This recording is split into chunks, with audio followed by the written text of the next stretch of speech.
Well, good morning, everybody. Thank you for being with me today for our devotion. We are in Psalm 143, and I want to ask you to be praying because tonight, this evening at 6 o'clock, in the worship center here at First Baptist Church, we have our annual memorial service during which we remember those loved ones who've already gone on to heaven, light a candle in their memory, and just encourage one another and love on one another. So it's a special service at 6 o'clock, lasts about 30 minutes this evening. So would you be praying for those family members who come for their grief during the Christmas season and for them to experience some of the joy of Jesus Christ during this difficult time in their life as well?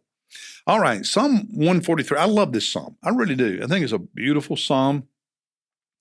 Just like yesterday, in Psalm 42 rather, David he's honest with God about his about his pain and his problems, and he's devoted to the Lord and respectful, and he's not bitter. So what I want to do today is just share with you a few quick devotional thoughts from this chapter that spoke to me and to my life and my heart. The first is found in verses 1 and 2, where he says, "Hear my prayer, O Lord, give ear to my supplication. Answer me in your faithfulness, in your righteousness, and do not enter into judgment with your servant, for in your sight no man living is righteous." Now, he asked God at the beginning of this passage to answer his prayer in verse 1. Answer my supplications.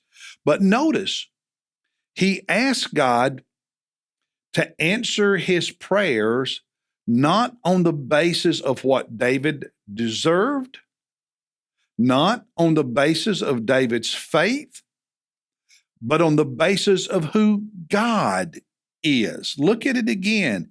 He said in verse 1, he said, "Answer me," not in keeping with how good I am or how strong my faith is. At the end of verse 1, "Answer me," David said, "in your faithfulness, in your righteousness." And then in verse 2, he says, "God, don't enter into judgment with your servant, with me. Don't evaluate me and judge or determine or decide whether you're going to answer my prayer on the basis of who I am," David says, "because the truth is, in your sight, no man, no person, including David himself, no living person is righteous."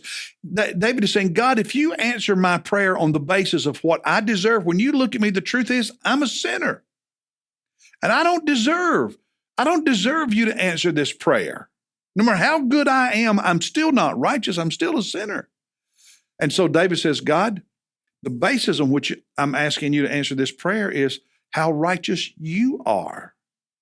How righteous you are. How faithful and loving and kind you are, God. Because the truth is, I don't deserve you to answer, but in love, you answer. Wow, that is so informative to our frame of reference, how we think when it comes to praying and asking God to answer our prayers.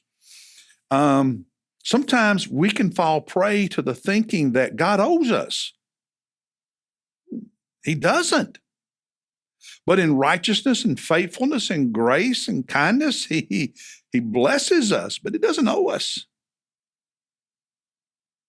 Some critics, some skeptics, a good God would never do this to somebody. A good God would never allow somebody to suffer like this. And what they are saying, whether they acknowledge it or not, is that basically, generally speaking, most people are good. And because of that, most people deserve only good stuff, and they don't deserve any pain and any bad things. And God should give them what they deserve, which would be good and never anything bad. They don't recognize that the best among us are still sinners, and we don't deserve the grace of God. By the way, that's the reason it's called grace, God's unmerited favor toward us. He loves us because he loves us, not because we deserve it. We don't. Every human being has abused the free will God gave us to violate God's commandments, to sin against God, to be filthy on the inside because we are sinners, and it shows itself on the outside. And so don't presume on the goodness of God by thinking you or anybody else is better than we really are, and therefore God owes us, because he doesn't. He doesn't. Another thing that spoke to me devotionally is verses 5 and 6. He said, I remember the days of old. I meditate on all your doings. I muse on the work of your hands. Think about that. He says, God, I reflect on the things you've done in the past, in my life and other people's lives. Verse 6, I stretch out my hands to you. I'm praying, God, and I long. Look at verse 6. My soul longs for you as a parched land. God, I desperately, I'm longing for you, Lord. Part of what he's telling us that he does or did, and it's good for us to do when we're going through hard times, is to remember the good times. And not just the good times, but the good deeds of God, the good blessings of God. Remember those moments, those experiences where God was really good to you. Meditate on those, reflect on those from your past when in the present you're going through hard times. That helps us get through the hard times as we seek the Lord. Then one last devotional thought, verses 8 and 10. Where he says, let me hear your loving kindness in the morning, for I trust in you. Teach me, notice this, teach me, he says, the way in which I should walk, for to you I lift up my soul. Verse 10, teach me to do your will, for you are my God.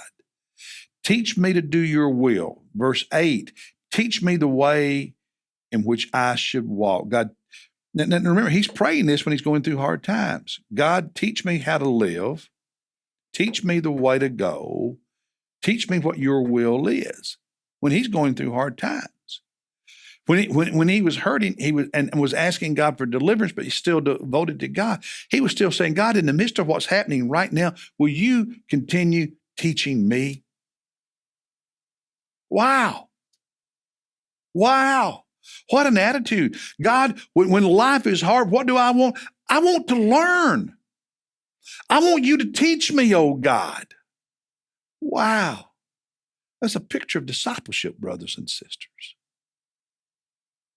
Always be teachable. That's the thoughts for today. I'll see you tomorrow as we look at Psalm 144. God bless you and Merry Christmas.